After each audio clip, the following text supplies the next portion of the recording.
Empecemos con oración. Padre Dios, estamos reunidos aquí hoy porque Jesús está presente.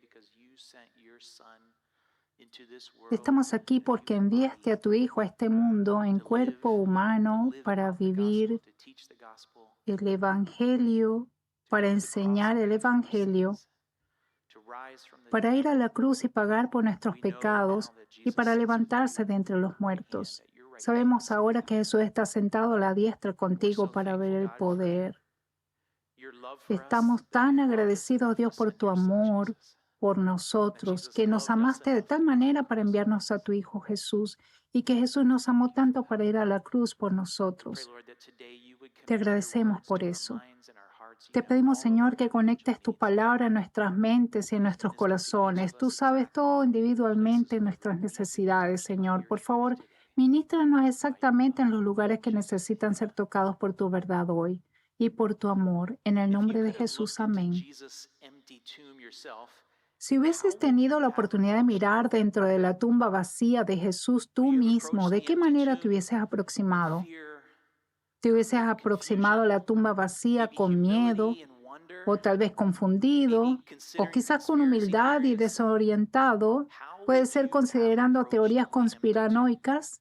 ¿De qué manera te hubieses aproximado a la tumba vacía? Hoy vamos a ver a tres distintos discípulos y cómo ellos se acercaron a la tumba vacía en la resurrección de Jesús. Vamos a mirar a través de sus ojos y ver lo que vieron y observar lo que su lenguaje corporal nos sugiere cuando se acercaron a la tumba vacía. Y sí, hay tres testigos y los tres son significativos. En Juan 21 al 2 dice, el domingo por la mañana temprano, mientras aún estaba oscuro, María Magdalena llegó a la tumba y vio que habían rodado la piedra de la entrada. Corrió y se encontró con Simón Pedro y con el otro discípulo a quien Jesús amaba. Les dijo, sacaron de la tumba el cuerpo del Señor y no sabemos dónde lo pusieron.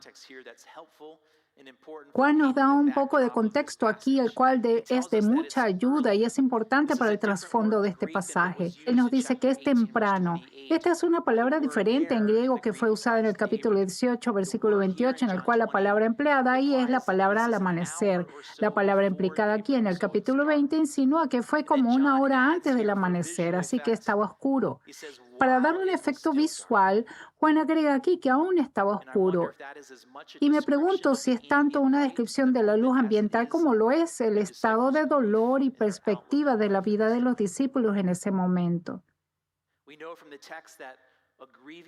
Gracias al texto sabemos que una afligida discípula de Jesús, María Magdalena, estaba despierta temprano antes del amanecer y que está en la tumba de su amado Maestro Jesús. La nueva traducción viviente dice que esto sucedió el domingo en la mañana. Otras traducciones tradicionales dicen el primer día de la semana.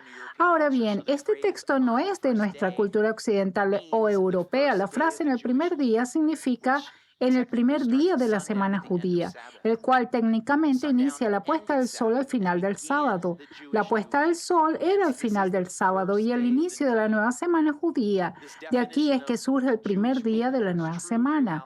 Esta definición de la semana judía permanece en verdad a través de todo el Antiguo Testamento como evidencia desde mucho antes, desde el principio en el libro de Génesis, versículo 5, en la repetida frase en Génesis 1:5.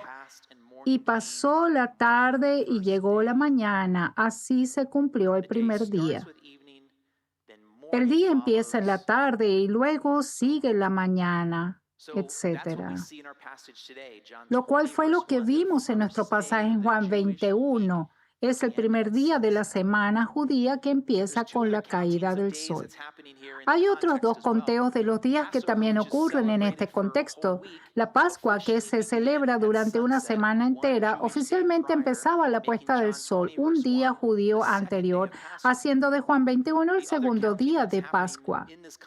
El otro conteo que ocurre en este contexto es que este es el tercer día desde que Jesús fue crucificado y sepultado. Jesús fue crucificado y sepultado el mismo día de preparación para la Pascua, exactamente en el momento en que era sacrificado el Cordero Pascual en el templo. Al tratar de entender mejor el contexto bíblico, nosotros los occidentales debemos menguar nuestra confianza en la manera de pensar occidental e incrementar la perspectiva y manera de pensar judías. Si te aferras al día tradicional de crucifixión, Juan 21 es el primer día de la semana judía, el segundo día de la semana de Pascua y el tercer día desde la crucifixión y sepultura de Jesús. La frase tercer día o en 3 días es un patrón repetitivo en el Antiguo Testamento y aparece 2 veces en Juan 2. Y aunque suena tentador, no lo vamos a buscar hoy, pero lo haremos en algún momento. Ahora bien, ustedes se preguntarán si este nivel de detalles, incluyendo la fecha y la hora, son necesarios. ¿Por qué es eso necesario? Bueno, Juan provee los detalles porque él desea que tú y yo, los lectores, estemos convencidos de que esto fue un evento histórico real, que sucedió un día histórico real, en una ciudad histórica con gente histórica real.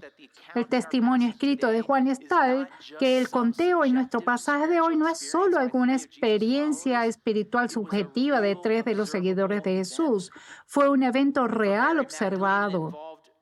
Y para María Magdalena implicaba 3 sentidos: el tacto, el oído y la vista. Por eso es que Juan usa un lenguaje definitivo, como una fecha y hora específica en el versículo 1 para comunicar que este conteo era real. Juan capítulo 20, versículo 1 dice, María Magdalena llegó a la tumba. ¿Y quién es María Magdalena? Sabemos por el término descriptivo Magdalena que ella era de la región portuaria de pesca del mar de Galilea llamada Magdala, la cual pueden verla en el mapa señalada con un círculo. Hay evidencia arqueológica de muelles y de una especie de tanques de piedra usados en los mercados pesqueros. En la próxima diapositiva, esos eran tanques donde se clasificaban los peces. Esos eran los muelles del mar de Galilea, allí a la parte izquierda en el área blanca. Este es un lugar real. Yo he estado ahí, yo tomé esas fotos. Esta es una vista impresionante que tiene mosaicos originales y 2 sinagogas. Y noten que esta región de Magdala estaba a una distancia de camino de la ciudad secular romana de Tiberias, justo en el lado sur de Magdala. Hay algunas indicaciones que sugieren que Magdala era la ciudad más grande en Galilea antes de que Herodes construyera Tiberias. Justo unas décadas antes, Magdala tampoco está muy lejos de Capernaum, justo al norte donde eran Pedro y Juan. Ambos están en nuestro pasaje de hoy. Aprendemos de Lucas 8:2 que Jesús liberó a María Magdalena de 7 demonios y de enfermedades. Dice, habían sido sanadas de espíritus malignos y enfermedades. Entre ellas estaba María Magdalena, de quien él había expulsado 7 demonios. Y no hay otro registro en los evangelios acerca de María hasta lo que aprendimos en Juan 19:25, de que María Magdalena estuvo con las otras Marías cerca de la base de la cruz cuando Jesús fue crucificado y murió. Dice, estaban de pie junto a la cruz la madre de Jesús, la hermana de su madre, María, la esposa de Cleofas, y María Magdalena. Parece claro que luego de que María Magdalena tuvo el encuentro con la presencia liberadora de Jesús, María Magdalena se convirtió en una discípula devota de Jesús, quien la liberó de mucho sufrimiento. Al final del capítulo 21 dice, María Magdalena llegó a la tumba y vio que habían rodado la piedra de la entrada. Por lo general, las tumbas eran talladas dentro de las rocas, necesitaban una especie de bloques para cubrir la entrada de la tumba. Normalmente estos eran bloques de piedra sólida tallados de forma circular que se rodaban hasta el lugar para cubrir la entrada. El cuerpo se colocaba dentro y luego la tumba se sellaba con yeso hasta que el cuerpo se descomponía.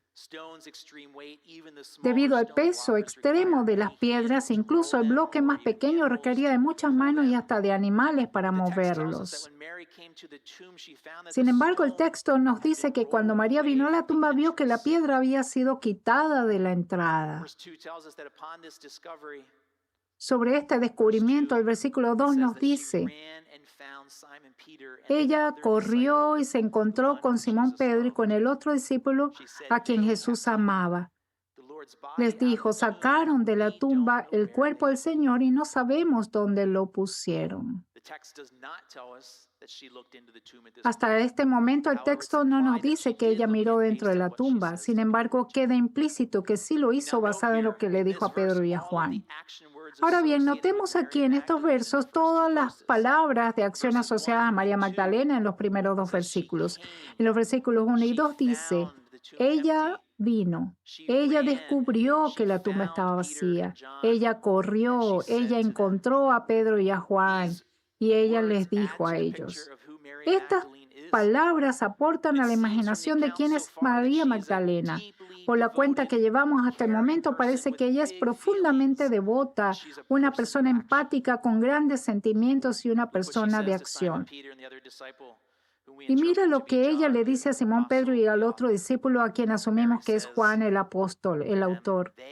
En el versículo 2, parte B, María dice, sacaron de la tumba el cuerpo del Señor y no sabemos dónde lo pusieron. Ahora bien, la declaración nos dice varias cosas. Una, que María Magdalena no estaba sola en la tumba porque usaba la palabra nosotros. Esto es consistente con los otros evangelios que incluye a los otros dos que estaban presentes con María en la tumba. Otra cosa particular en su declaración es que ella usa el término ellos, lo cual indica que ella asume que alguien hizo algo con el cuerpo de Jesús, es decir, que lo movieron. Las posibilidades de quiénes son ellos podrían ser el jardinero, que veremos que ella propuso más tarde en la historia.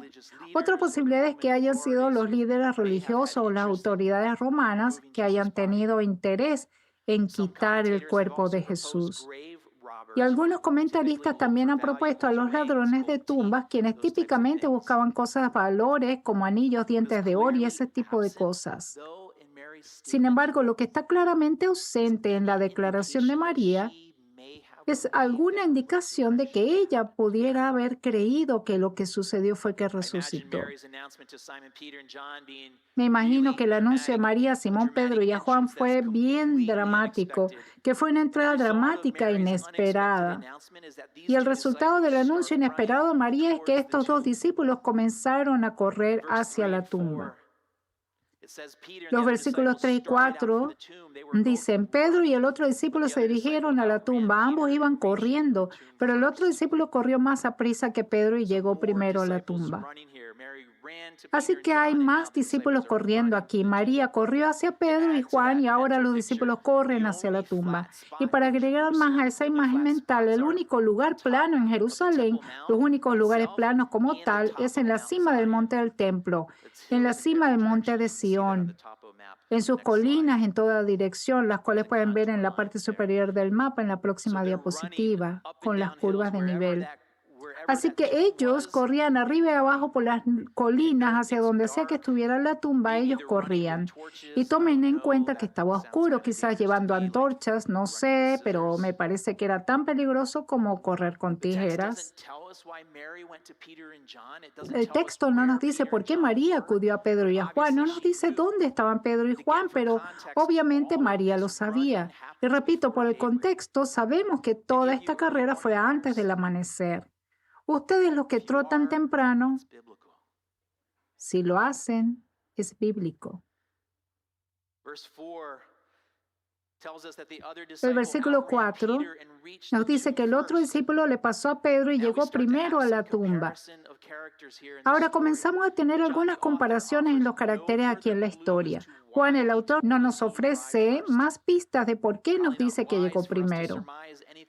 Probablemente no sea muy sabio conjeturar nada espiritual de esta declaración.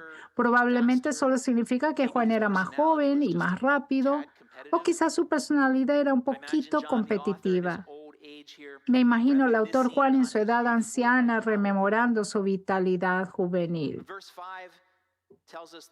El versículo 5 nos dice que Juan se agachó a mirar adentro y vio los lienzos de lino apoyados ahí, pero no entró. Una restricción que le impedía entrar a la tumba de su fallecido maestro. Quizás sus prácticas judías de permanecer ceremonialmente limpio lo restringía de entrar, especialmente durante esta santa festividad de la Pascua. No queda muy claro de por qué se restringió, pero ciertamente tuvo precaución, tuvo cierta indecisión a la primera. Pero el texto dice que miró adentro y vio los lienzos de lino apoyados. En griego indica que él dio un vistazo desde afuera de la tumba e incluso desde su precavido punto de ventaja de afuera, Juan pudo ver los envoltorios de la tumba vacía.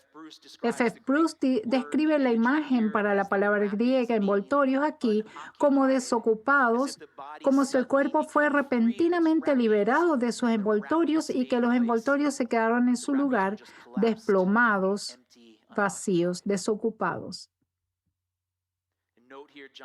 Y noten aquí la intención de Juan de incluir los detalles, aún informa el tipo de tela, el lino, el cual era 100% consistente con el tipo de envoltorio que se usaba en ese tiempo para la sepultura. Luego Pedro, como recordamos, llega después a la escena. El texto no nos dice cuánto tiempo hubo entre la llegada de Juan y la de Pedro a la tumba, solo nos dice que Juan llegó primero. En el versículo 6 vemos de la perspectiva de Pedro que aumenta la expectativa cuando pasa volando al precavido Juan y entra directamente a la tumba. Algunos comentaristas llaman a esto ser impetuoso, lo que significa que actúa sin pensar, pero quizás Pedro solamente es audaz y entusiasta. Dice, luego llegó Simón Pedro y entró en la tumba. Él también notó los lienzos de lino allí. Ahora vemos lo que Juan vio. Juan vio los lienzos de lino y ahora vemos a través de los ojos de Pedro lo que Pedro vio. Juan tuvo la precaución de incluir en sus escritos que Pedro también vio los lienzos de lino tal como los vio Juan, haciendo a Pedro el segundo testigo oficial. Tener un segundo testigo en el mundo grecorromano era fundamental en el proceso de instituir la verdad a través de testigos oculares. Juan tiene la precaución de incluir ambos testimonios de Juan y Pedro, tanto para sus lectores griegos como judíos, porque el reporte de María Magdalena, aunque también era un testigo ocular, en su época no era considerado del mismo peso que el de Juan y Pedro. Tanto para el sistema legal judío de la Mishnah como para el romano de ese tiempo, consideraban el testimonio de una mujer como de poca importancia pública. Juan también registró en el versículo 7 que Pedro también vio los lienzos de la cabeza doblados. Hay mucho trabajo de erudición aquí al investigar el significado y por qué el inspirado evangelio de Juan incluyó este detalle. Dice, estaba doblado y colocado aparte de las otras tiras. Dos propuestas que se proponen son que alguien se tomó el tiempo de ser prolijo y las dobló. Aquí la palabra griega también significa enrollado y de esa manera quizás estaba puesto como si hubiese sido usado en donde hubiese sido usado. No está claro cómo fue usado y aún es debatido. Muchos eruditos están de acuerdo de que el texto respalda que el cuerpo glorificado de Jesús pasó a través de los lienzos y que los lienzos fueron encontrados donde fueron dejados vacíos, libres. Desde la perspectiva de un testigo, los lienzos vacíos, aunque mudos, los hacen un material de testimonio para la resurrección. Piensa acerca de cómo Lázaro salió de su tumba, totalmente envuelto, incluida su cara. Contrasta eso con Jesús. En el versículo 8, el precavido Juan entonces entró a la tumba. Juan 20, versículo 8. Entonces el discípulo que había llegado primero a la tumba también entró y vio y creyó. Este parece ser un momento inmediato de entendimiento, donde se le prendió el bombillo, su mente brilló y ese tipo de cosas. Juan entró y vio y creyó. Vamos a rastrear el aproximamiento de Juan a la tumba vacía y de su viaje al creer en la resurrección de Jesús que aconteció al tercer día. Juan escucha de María temprano en la mañana que la tumba estaba vacía. Él corre a la tumba, se asoma desde afuera con precaución, con respeto y ve los lienzos vacíos. Luego, cuando Pedro entra apresuradamente a la tumba, Juan también entra a la tumba y dice que él vio y creyó. El versículo 8 nos da más detalles de este proceso de cuando Juan creyó. Dice, porque hasta ese momento aún no habían entendido las escrituras que decían que Jesús tenía que resucitar de los muertos. Parece implicar que cuando Juan vio la evidencia que indicaba la resurrección al tercer día, que entonces lo que el Antiguo Testamento señalaba la resurrección comenzaba a encajar en su mente. Ahora bien, tomen en cuenta que su creencia sucedió a pesar de que no había visto a Jesús resucitado. Lo que el texto agrega aquí es importante. En el versículo 9 dice, hasta ese momento. En este momento crucial, ellos no habían entendido las escrituras de que decían que Jesús debía ser levantado entre los muertos. El texto no nos dice cuáles eran esas escrituras, pero déjame darte una posible opción. Oseas capítulo 6, versículo 2 dice, después de 2 días nos dará vida nuevamente, al tercer día nos levantará y así viviremos en su presencia. ¿Que viviremos dónde? En su presencia. Eso suena como cuando Jesús dijo que pasará después de que Él regrese al Padre, lo cual sería después de su resurrección. Leamos en Juan capítulo 14, versículo 23. Aquí está Jesús hablando después de su ascensión. Él dijo, el que me ama obedecerá mi palabra y mi Padre lo amará. Vendremos a Él y haremos nuestra morada en Él. En su presencia. Volviendo al texto en Juan capítulo 20, versículo 8 y 9 nos menciona hasta ahora la creencia de Pedro en la resurrección de Jesús. En cambio, en el versículo 10 nos dice que ellos salieron y regresaron a casa. Sabemos de otro evangelio en Juan 24, 12, dice que Pedro salió del sepulcro vacío, extrañado de lo que había sucedido. Me pregunto a mí mismo con cuánta vergüenza y culpa habrá cargado Pedro después de las 3 negaciones. Me pregunto si tiene algo que ver con no haber creído en el momento. Por el Evangelio de Lucas también sabemos que más tarde en el mismo día, Jesús se le apareció específicamente a Pedro. Veamos en Lucas 24, 33 y 34.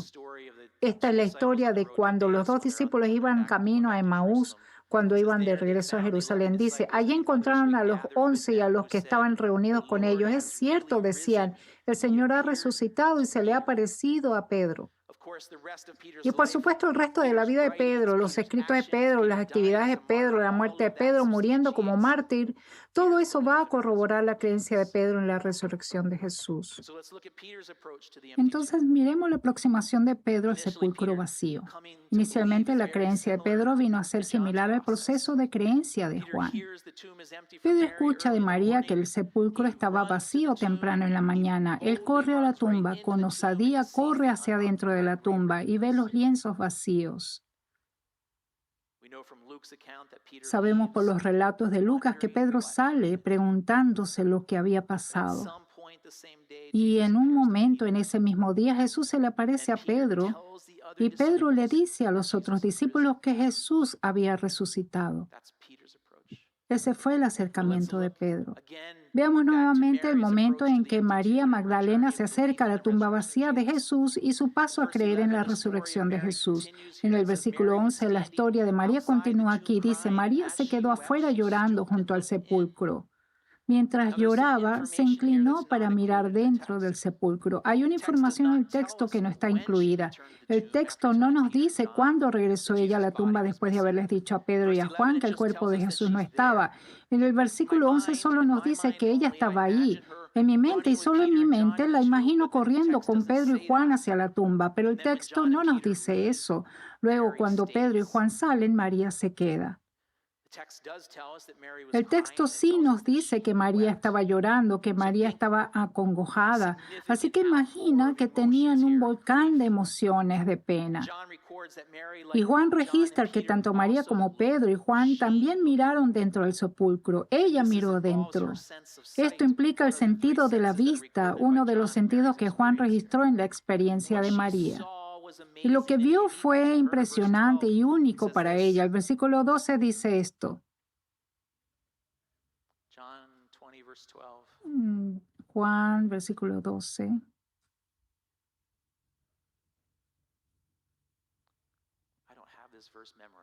No tengo este versículo memorizado. Ahí está. Ella vio a dos ángeles vestidos de blanco, sentados donde había estado el cuerpo de Jesús, uno a la cabecera y el otro a los pies de Jesús. Por cierto, cada vez que hay una falla técnica, es usualmente mi culpa por no tener la marca en el texto aquí. Bueno, un par de observaciones aquí que ella vio y fue impresionante y único para ella. Los ángeles no fueron mencionados ni por Pedro ni por Juan, así que podemos asumir que la aparición de los ángeles fue única solamente para María. María también notó que los ángeles estaban de blanco, lo cual era contrastante con la oscuridad de esa hora del día, pero también en contraste con el estado de ánimo de María. Recuerden que ella estaba llorando. María también reportó dónde estaban sentados los ángeles, uno a la cabecera y el otro a los pies donde el cuerpo de Jesús yacía. Algunos han conectado la posición de los ángeles donde yacía Jesús con la posición de los ángeles sobre el arca del pacto. En Éxodo 25, 19 al 20, dice, en cada uno de los extremos irá un querubín. Hazlos de modo que formen una sola pieza con la tapa del arca.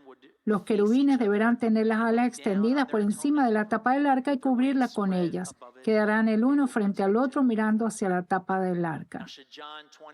¿Debería Juan 20:12 ser una referencia a los querubines y al arca del pacto? El significado espiritual no es claro para mí, aparte de proveer una imagen cool y continuidad bíblica. En el versículo 13, los ángeles le hablan a María y le preguntan, querida mujer, ¿por qué lloras? Hagamos una pausa por un segundo aquí. María está al lado de una tumba donde recientemente hubo un entierro de alguien a quien ella amaba y ella estaba llorando. Pienso que es la emoción esperada de alguien que acaba de perder a alguien que ella amaba. Así que la pregunta aquí realmente no tiene sentido a menos que señale que el llanto de María no es consecuente con la realidad del momento, indicando que su llanto ya no es necesario. ¿Por qué estás llorando? La pregunta indica que algo ha cambiado, como si la pregunta en sí misma indica que no hay más necesidad de llorar. Y María le responde la pregunta a los ángeles en versículo 13, porque se han llevado a mi Señor y no sé dónde lo han puesto. La respuesta de María a los ángeles fue similar a la que le reportó a Pedro y a Juan al final del versículo 12, excepto que en la respuesta de María a los ángeles ella no llama a Jesús el Señor, sino mi Señor, mi Señor.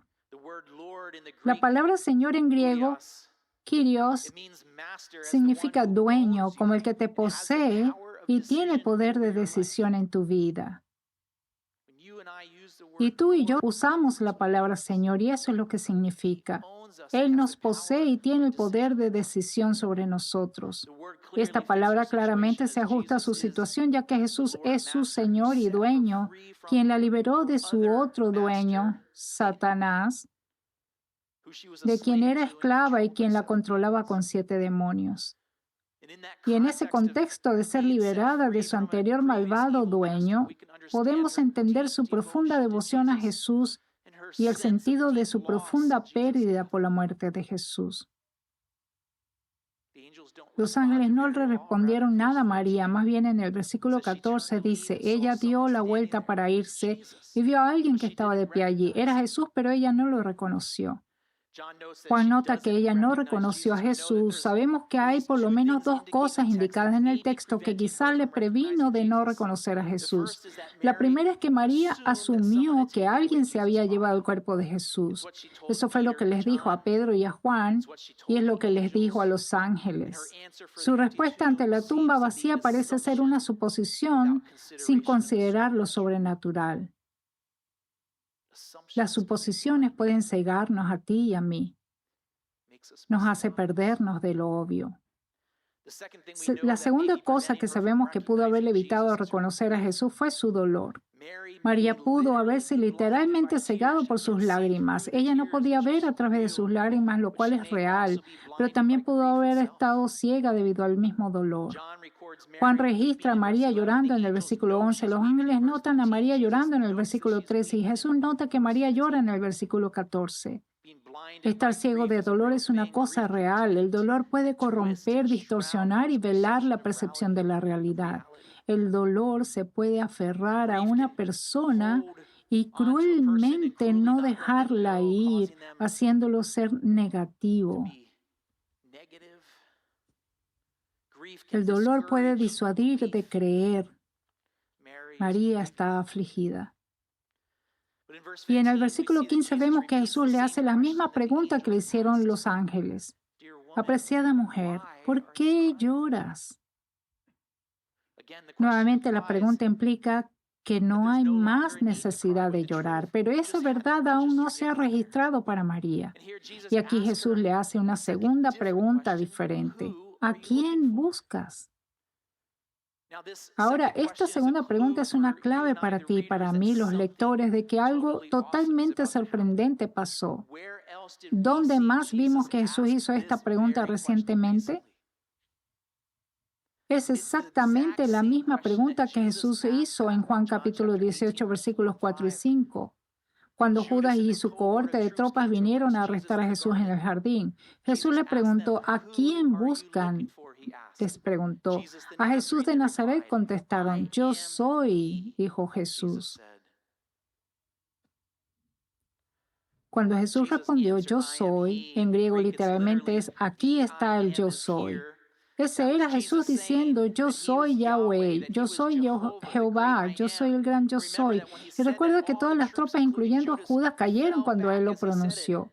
Pero aquí en Juan 20:15 Jesús emplea la misma pregunta, ¿a quién buscas? Y puede causar que el lector se incline al esperar que algo realmente cool suceda de nuevo relacionado con Jesús, es Yahweh, que es Jehová, el gran yo soy. Pero el efecto aquí, cuando Jesús dice eso, cuando formula esa pregunta, es diferente. Aquí la voz de Jesús como el yo soy no causa que el que escucha se caiga. Más bien, la voz de Jesús, la voz del yo soy, dirige a la que escucha, a María, hacia sí mismo. Y mira lo que sucede a continuación. En el versículo 15 dice que María pensó que él era el jardinero. Así que una vez más, por tercera vez, María asevera su suposición de que alguien se llevó el cuerpo, pero esta vez ella asume su compromiso de que si ella supiera dónde estaba el cuerpo, ella iría y lo buscaría. Me encanta eso. Nos da una imagen de cómo es María. Desde mi perspectiva, María Magdalena me suena como la fuerza de la naturaleza. Ella sentirá lo que tenga que sentir y sentirlo profundamente. Ella va a hacer lo que tenga que hacer y creerá lo que tenga que creer hasta que alguien le haga cambiar de parecer. ¿Conoces a alguien así? ¿Quién posiblemente cambiaría la forma de pensar de María en este punto? El versículo 16 dice, María, dijo Jesús. Ella giró hacia él y exclamó, Raboní, que en hebreo significa maestro. Esta vez cuando Jesús le habla, le dice solamente una palabra, su nombre, María. Jesús la llama por su nombre y ella lo escucha. Juan 10, versículos 3 y 4 dice, el portero le abre la puerta y las ovejas reconocen la voz del pastor y se le acercan. Él llama a cada una de sus ovejas por su nombre y las lleva fuera del redil. Una vez reunido su propio rebaño, camina delante de las ovejas y ellas lo siguen porque conocen su voz.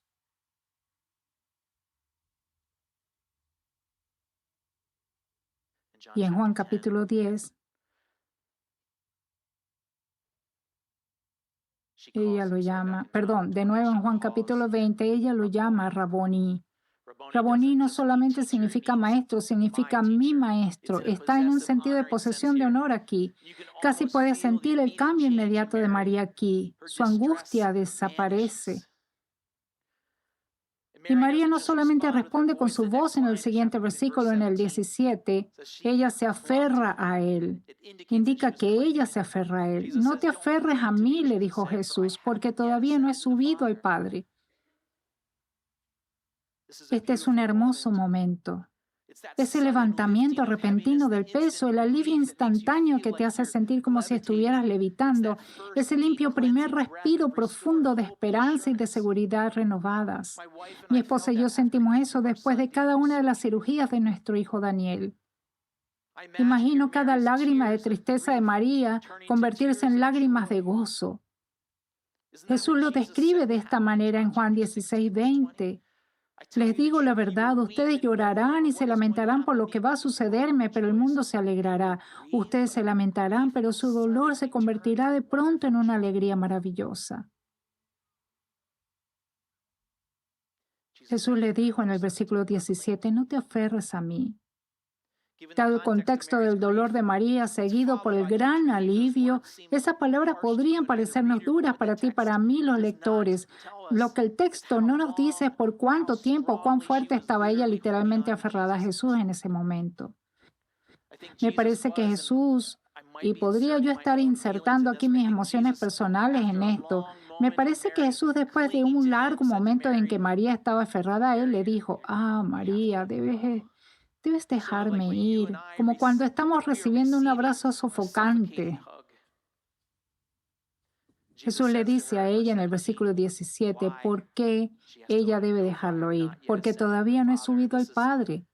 Es un poco duro de discernir el significado, pero sugiero que lo que significa es que Jesús le está diciendo a María varias cosas aquí. Jesús dijo, antes de que Jesús la dejara a ella, los otros discípulos, otra vez Jesús la estaba preparando para otra partida, no por muerte, no por su muerte, sino para ascender al Padre. La segunda cosa que Jesús le está diciendo a María es que ella tendrá que aprender una nueva forma de aferrarse a Él, luego de que la deje, que su presencia físicamente se vaya. Esto es consistente con lo que Jesús le enseñó a los discípulos acerca de permanecer en Juan 15. Ella tendrá que aprender a aferrarse a Jesús al permanecer a través de su espíritu permaneciendo en ella, a través de la permanencia de su presencia en ella, a través de su palabra en su corazón y mente. Y esta nueva manera de aferrarse a Jesús es mejor para ella y mejor para sus discípulos mientras estemos en este mundo. Jesús dijo en el versículo 17, pero ve, Juan capítulo 20, versículo 17, pero ve y dile a mis hermanos. Juan capítulo 20, versículo 17. Jesús le dice a María que le dé el mensaje a los otros discípulos. Pero ve a buscar a mis hermanos y diles, voy a subir a mi Padre y al Padre de ustedes, a mi Dios y al Dios de ustedes. Esta es la primera vez que Jesús usa las palabras hermanos para describir a sus discípulos. Este es el Jesús resucitado ahora con un cuerpo eterno y glorificado, llamando a los mortales discípulos sus hermanos. ¿Y cómo son ahora sus hermanos? Porque ahora, a través del sacrificio de Jesús, pueden compartir una relación eterna con Dios su Padre.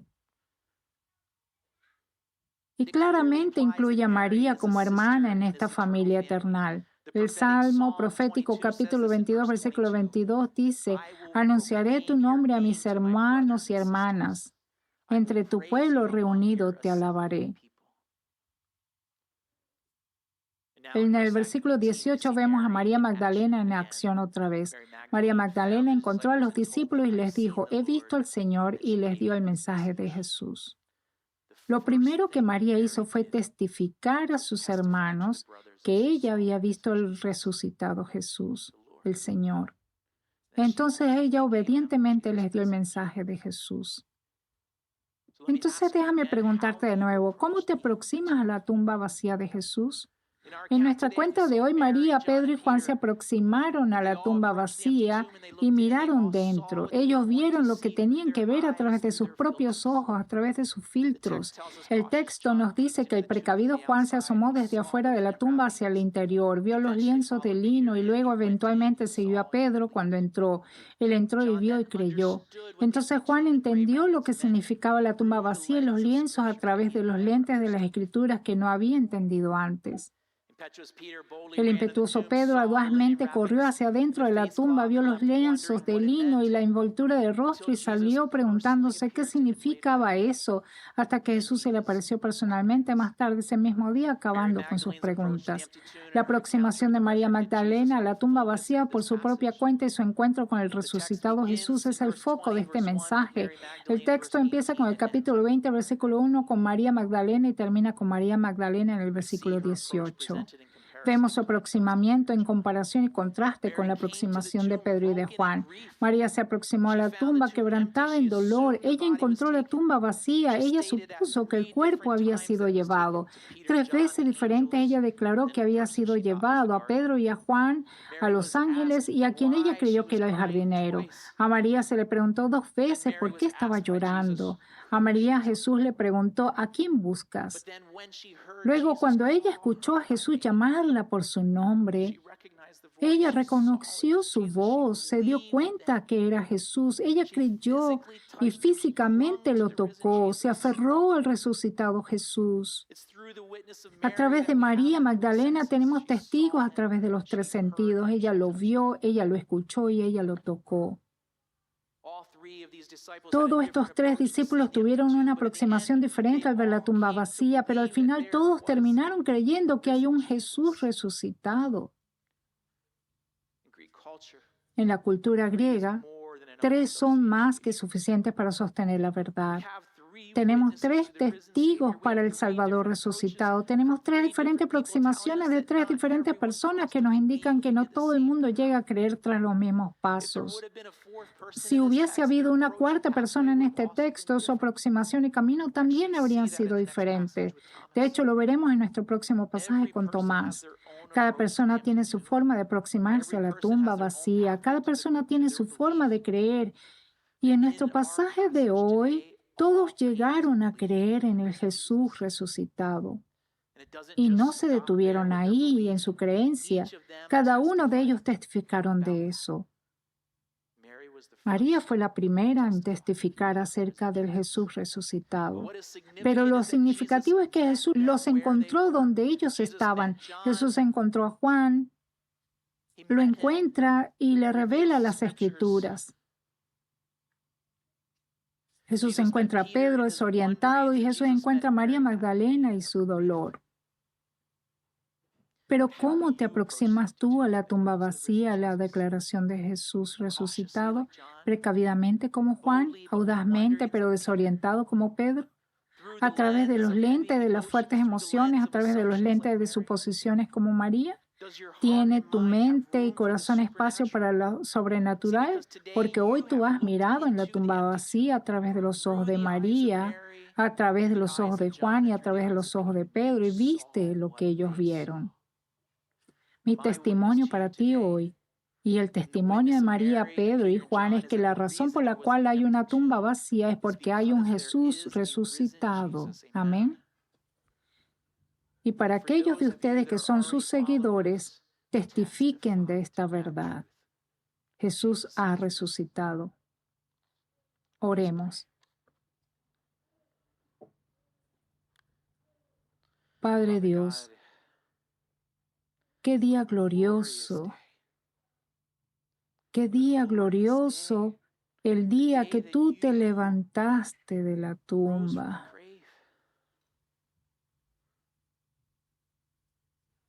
Con eso tenemos esperanza, con eso tenemos salvación, con eso tenemos tu Espíritu dentro de nosotros. Que podamos testificar de tu verdad. Oramos esto en el nombre de Jesús. Amén.